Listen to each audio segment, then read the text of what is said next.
The police have identified the two men who murdered a Jamaica Defence Force soldier in an early morning gun attack on Malines Road in St. Andrew. Marlon Ratty, a resident of Maxfield Avenue, and Shamar Foster of Palm Grove Housing Scheme on Spanish Town Road were also killed after firing at the JDF private. As Kirk Wright reports, the police theorized that the incident was gang-related.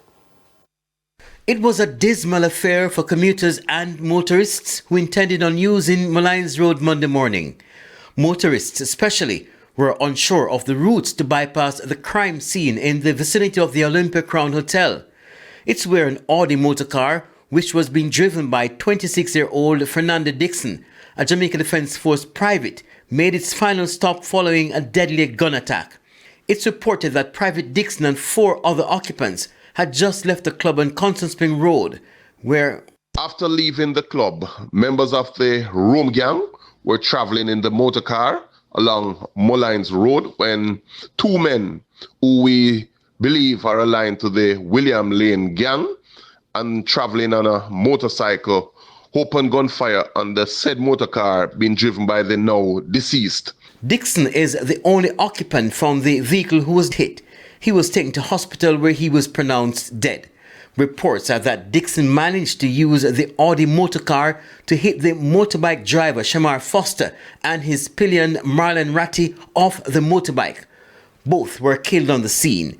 The police say the incident is the result of a feud by men from gangs in 2 Kingston communities. We are at the preliminary stages of our investigations.